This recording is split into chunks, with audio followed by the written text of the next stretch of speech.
Welcome to the Prop Line Thanksgiving and Black Friday edition. The only show where two-thirds of the hosts celebrate Thanksgiving and probably even know what Black Friday is. Corbin, can you imagine a I know Friday what after? I know. We have Black Friday over here now.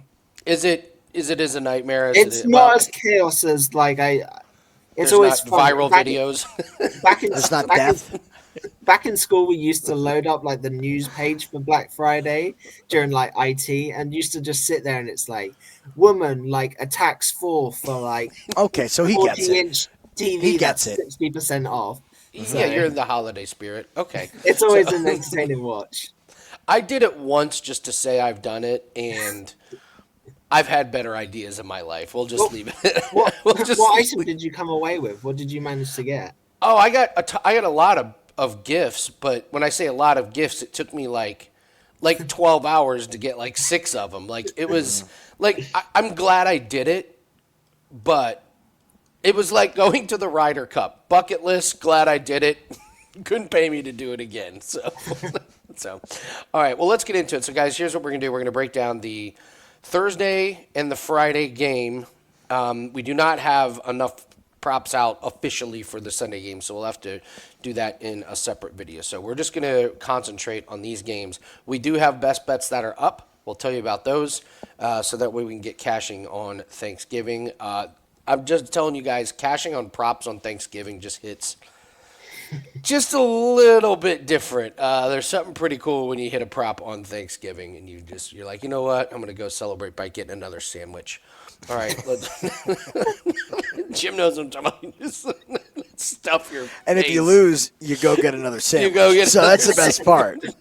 All right, we're going to start with the Packers and the Lions. Corbin, coming to you first. Any props that you like in this game? Yeah, I have two, one more stronger than the other. I'll start with the weaker of the two. Jameer Gibbs over 17 and a half longest rushing. We've discussed his stats before, but it's really weird. It's like every other week he just has a amazing game and then comes flying back down to earth.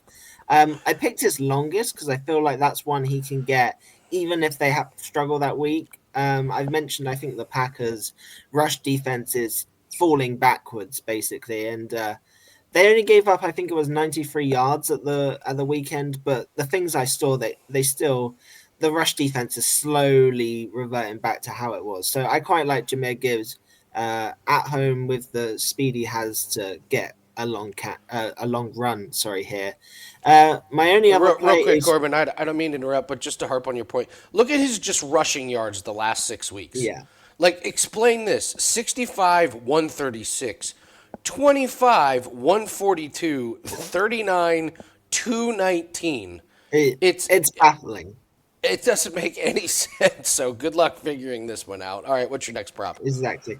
The other one is field goals. Actually, I love the over field goals in this game, but particularly the Packers side of the ball. 6 of 8. McManus has gone over 1.5 field goals. The Packers have had a couple of kickers this year, and they've all basically been going over this total. We've had some red zone issues. I think Jacobs will be back. I think for this game, he was dealing with an injury.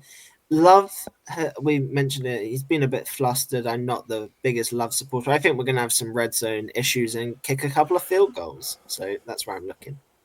Jim? Well, I'll go David Montgomery anytime touchdown. Gibbs coming off the absolute monster game. They're not silly over there. They know that they have to alternate, and maybe that's the explanation on the Gibbs workload is, you have a big week. Okay, we're going to run the other guy the next following week. I mean, you can go back and even look and see if it's good defense, is bad defense. It doesn't make sense that way either. So I would be looking at Montgomery to score. He's gone 3 games without it. He's due. David Montgomery, anytime touchdown with the Lions at home, just sounds right on Thanksgiving. And so does Amon-Ra St. Brown at home on Thanksgiving. If we look at St. Brown's splits, home and away, he is much better as far as scoring at home than he is away. We got him back on the board this week. He had the week off, so we'll get back to him. Corbin, curious about your opinion. Somebody's got to catch the ball.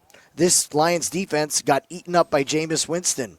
How high could we go on Watson? if he's the deep threat weapon. Can Jordan Love He complete a deep pass against a Lions defense that gave up he close is, to but it's 300 yards just to Jameis? there's just so many options. Like Dobbs, I think Wicks came back last week. I think Jaden Reed might. I've seen Reed practicing. I don't know if he's going to be back. That's like it is Watson out of all of them that I would trust the most. But we're talking about 4, 5, maybe 6 different guys here. Like as soon as it gets into that territory, it's just I can't trust anyone with any kind of confidence. But if I had to pick one, it's probably Watson, longest receiving again. So I will go with. I don't know what to do with it. It's just I don't know. If you love it, go for it. You can get it at minus 430. Minus 433 is playable. Over 1.5 passing touchdowns for Jared Goff. Can I submit to you that since he's been with the Lions, he's thrown for 2 in every home game against Green Bay? This is just home games. 4 out of 5 this year, and you look at away games, 3 for 3. So home games, Jared Goff to throw a touchdown or throw 2 touchdowns at minus 143 at DraftKings, probably playable up to minus 150. Anything after that, you might want to parlay it with something. I don't know. Sometimes we hum and haw about the lines on these props, and then they end up just hitting game after game after game. So home against Packers, Jared Goff passing touchdowns. All right, we'll move on to the Chiefs. And how about them Cowboys? Cowboys. Say it. Yeehaw. Yeehaw! All right. Let's go to Jim. You're not a believer of the Dallas defense. I don't know. A few good quarters against Philly. They shut down that vaunted Raiders offense. What do you think here about this game? I don't think the two guys could transform a defense. Look, they're coming off the big win. Philly does what Philly does. They just keep things close, and it bites them when it can. They can't. It was a pretty inept passing day, and Jalen Hurts still threw for 2 touchdowns against this Dallas defense. And the takeaway after the game was just how bad at quarterback Jalen Hurts is, yet he throws for 2 touchdowns. So I think you just go back to it. Now, the books have caught on. Obviously, we're sitting at a 2.5 on Patrick Mahomes. But I think you have to do something with Mahomes over 1.5. I'm a little terrified that this becomes the sieve run defense of the Cowboys, and we can look at Kareem Hunt. But it's the spotlight, and I'll take a page out of Corbin's book here. Greedy Patrick Mahomes on Thanksgiving wants to be the star. And he always is the star. I was dying at, about halftime in the Colts game, watching with someone. They go, this is it. This is the end of the Chiefs. Everyone keeps wishing it, but I got a feeling we're going to see this team. We're going to see them hitting their stride when they need to. I expect them to pull this win off. I'd be looking at a turnover for Dak. I believe they're going to be down. They're going to be tossing. We did get that home already last week, so really don't know where to go with the rest of the props. I know you guys have some opinions on some players, but I'll be looking at the passing game of Mahomes to exploit the Cowboys defense in some way or form. All right, interesting. So you're pretty bullish on the Chiefs here. Corbin, what do you think? Yeah, I think the Chiefs are going to win quite easily. I have 3 props. They kind of roll into each other. So we're going to start off with Mahomes over his longest pass of 37.5 yards, I believe. You just look, he's done it in 5 straight. They have so many weapons now. If it's not Kelsey, it's Worthy. If it's not Worthy, it's Rice. There's just too many deep threats. Speed, particularly, obviously, with the last 2.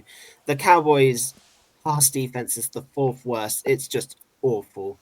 Which is then going to lead into, I also like Kelsey over his longest of 20.5. 4 or 5. The one he went under was last week where he had 17. Again, Cowboys are awful against the pass. It's clutch. They have to win this. You know that he's going to get the targets and receptions. Kelsey always seems to find a way, which is then going to lead into my little parlay, which is Chiefs money line and Kelsey 40 plus receiving yards. Again, I think the Chiefs are better all over the pitch against it. I think they win this game actually quite comfortably. It's also a must win at this point. Every game's a must win for the Chiefs. And then Kelsey 40 plus receiving. I think he's done it in all bar one game this season. It's such a low total for Kelsey. I really like that. It's plus 100 for that play. So you put those two pieces together and get plus 100. That's probably my favorite one. So All right. They have really upped the numbers on George Pickens. 75.5. I'm still not taking unders on this one. I saw they sat him out of practice, and then he got listed as questionable. Yeah, the only questions is how many yards is he going to go over. I think he goes over this one. He's the number one. He's not the one dropping balls out there. He's the one making one-handed catches. So I think George Pickens, if it ain't broke, don't fix it. And then there was another passing prop. It may have been receptions. Was it Hollywood Brown? Yeah, 1.5. Again, juicy here. It went under against Indy, but I'll just go back to playing it consistently. I know that they've got all their guys back, but I think this game could be up and down the field. I think the Dallas defense is a little bit more bend, maybe don't break, but I think there's going to be opportunities. I think this game's way closer than you guys think. Give me Cowboys plus 3.5. wow. At home. Yeah. Chiefs win a real close one, and Dallas, I don't know. Dallas has a ball with, a chance to win, and there's a fumble, or Dallas does something stupid and clocks it on fourth down. Just something very Dallas-y. Just like something very Cowboys-y on Thanksgiving that makes everybody laugh, and then that's what leads the headlines. So, What's the can you pull up the field goal props, please? they are not up yet. They don't have Okay. them on They're very- props. Corbin, I'm sure you have an opinion on that as well. Oh, wait, as they do me. have them here. Okay. I was going to say they're always one and play a 'em. half, no matter what the game is or anything. It's always 1.5. I'm playing them both. I'll just throw that. I'm playing them both. The Chiefs kick field goals. They don't go for on fourth down all the time like some of these teams. And I think both these coaches understand that 3 points can sway a game of this magnitude. If you're thinking close game, we could get a lot of value in those two bets. I use that V word. Not everybody have a heart Oh, attack. God. Look at Aubrey If it's here. going to be a Going close under. game in the third. Yeah, Aubrey's one that at the start of the if anyone said Aubrey over 1.5 field goals, you would be like, sure, like that's great. Like he's the best kicker. But the amount of juice you've had to pay these last 4 games. Oh, like, it's been crazy. At one Agreed. point, this was like minus 250 for him to go over 1.5, and he went under, and it's still juice. You can't lay the juice on Aubrey. The Butker one is good. I think he had 4 last week. Yeah. So if I had to look anywhere, I'd go with the been Chiefs kicker. So He's been hitting This just seems to me PATs. like a defense that could stall them. All right, we move on to the Ravens and the Bengals. But real quick, we mentioned that we have our plays up. If you want to get those plays for Thanksgiving and for Friday, that's fine. But we're running a great special. We do this every year. 7 days for $67. Don't buy a play. Don't buy 2 plays. Buy 7 days here. You get all plays in all sports. We're recording this on Wednesday, and we've got NBA and NHL props, and we're going to have those for the next 7 days. So you're going to get all of our NFL. You're going to get all of our NBA props. You're going to get all of our NHL props, and this is probably the best special we do all day in terms of bang for your buck with all the sports that we have going on. So 7 days, $67.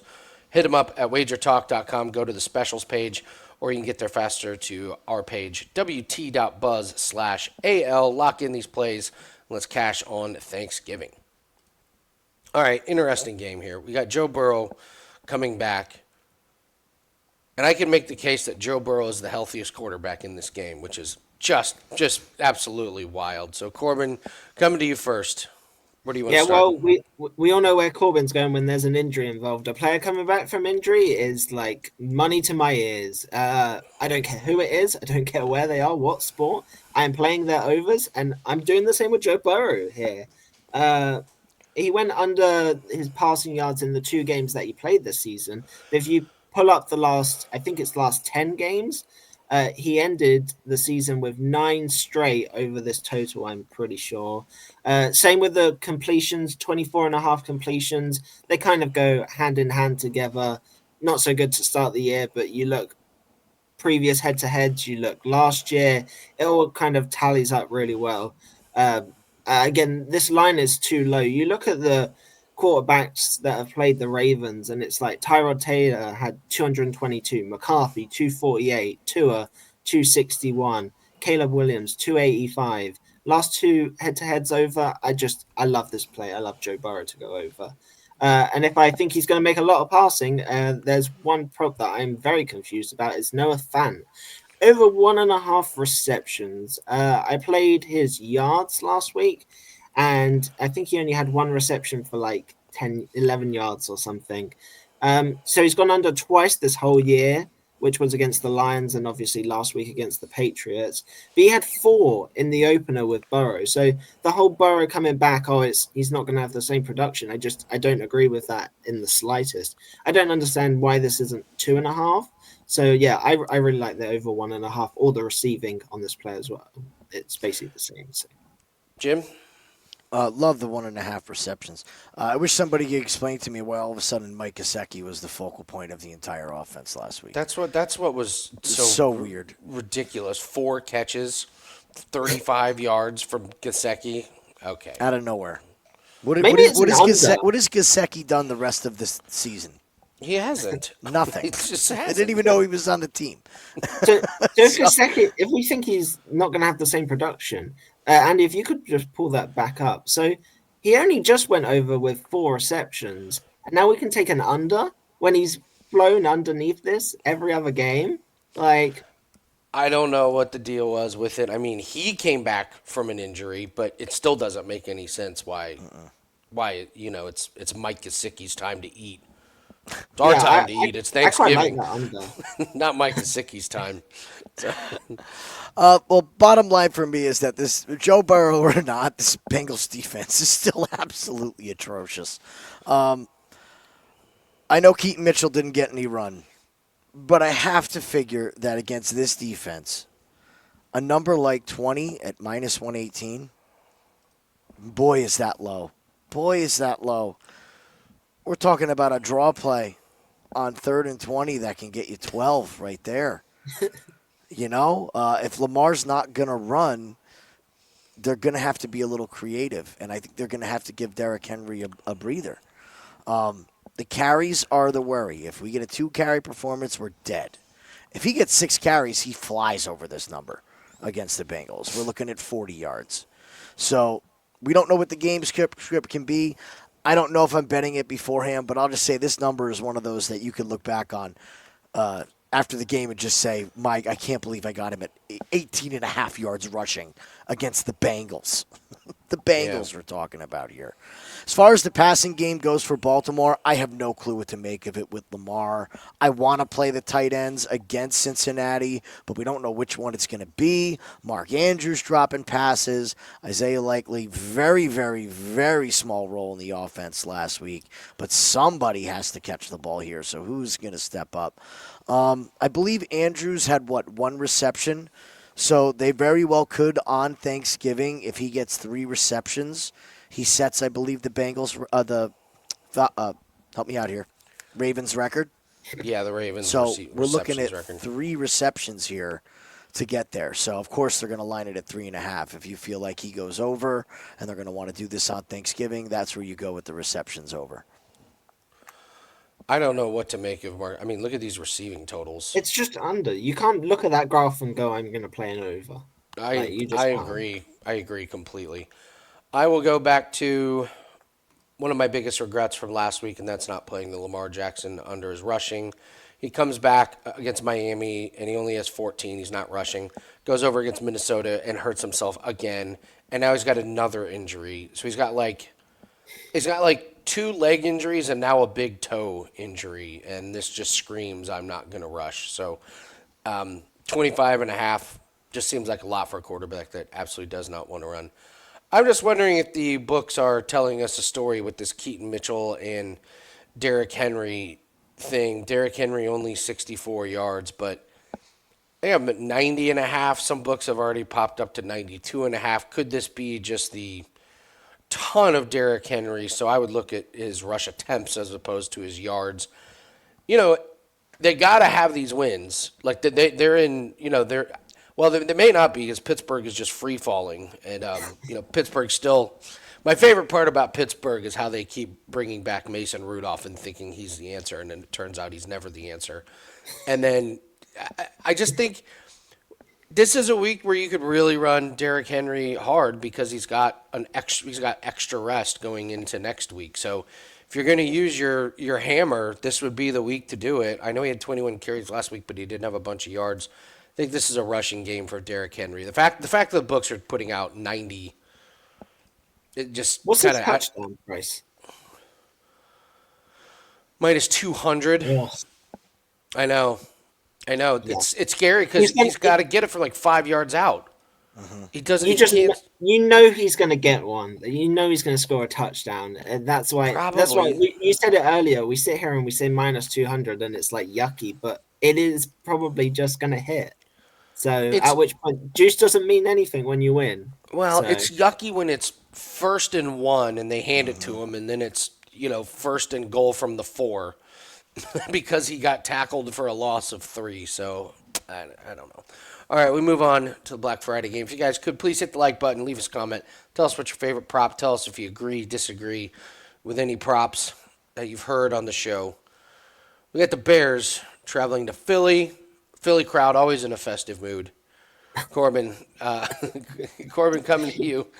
What do you make of this Bears Eagles game?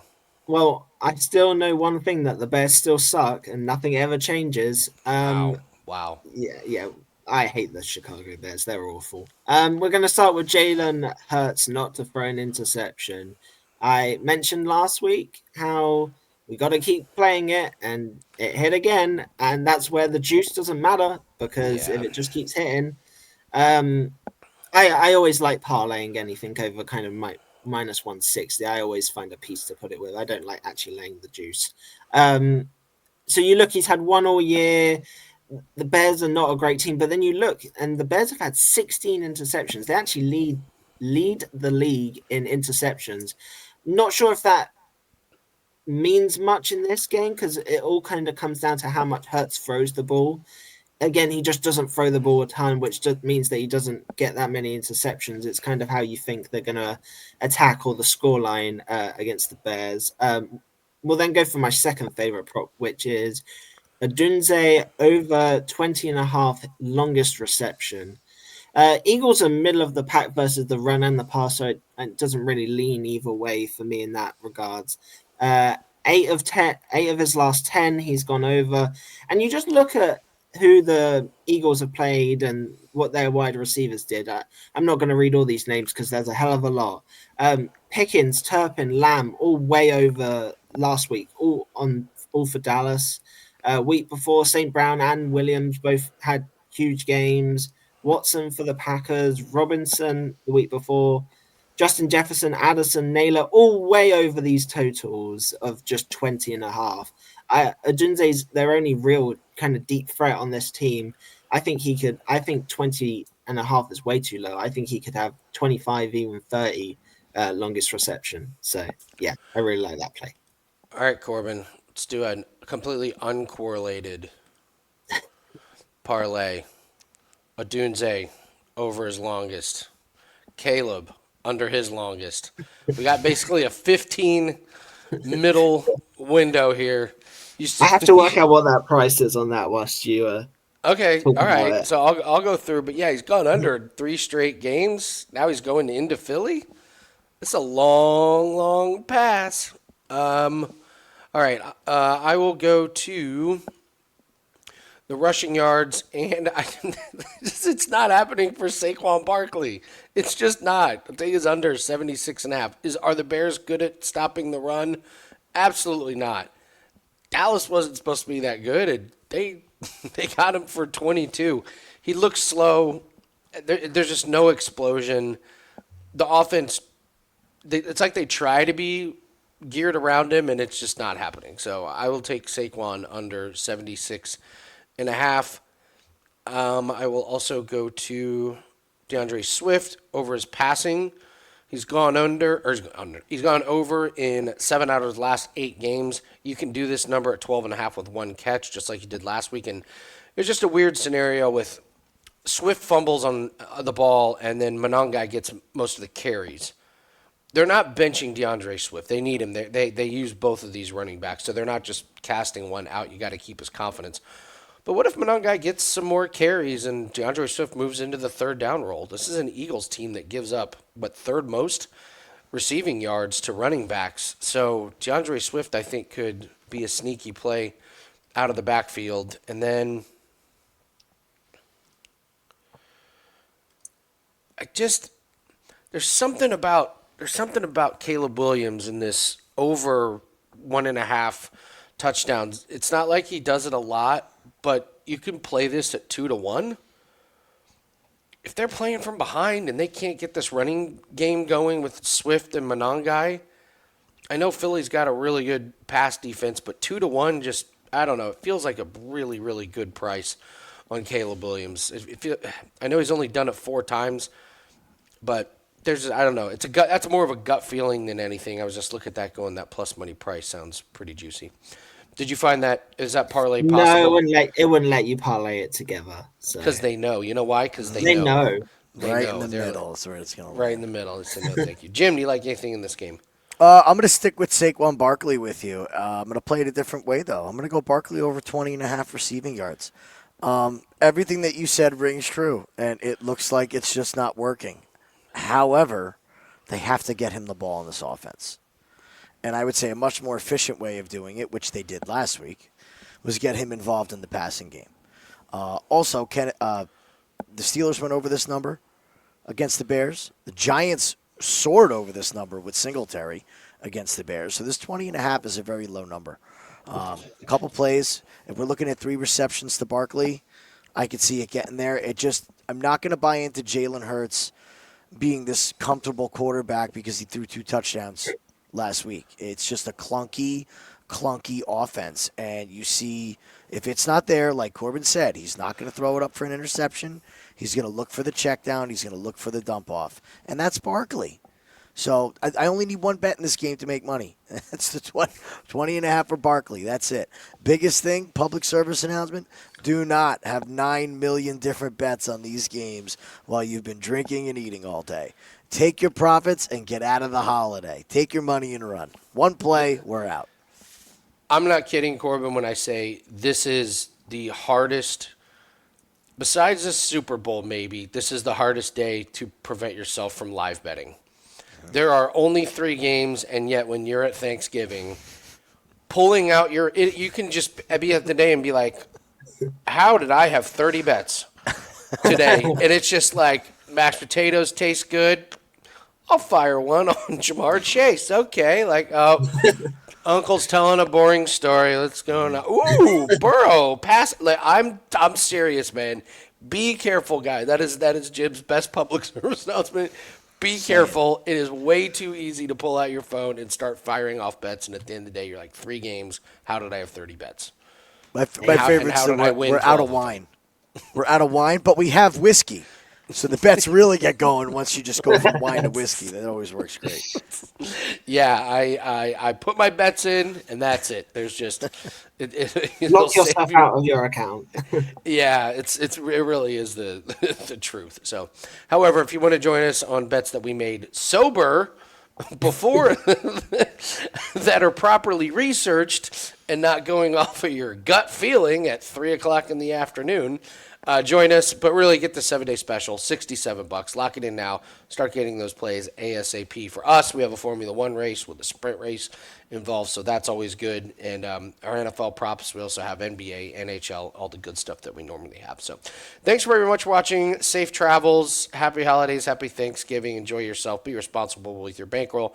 And we'll have a video out on Friday. Get you ready for the Sunday games. Good luck on your bets, and we'll see you later. Take care. Good luck. Happy Thanksgiving.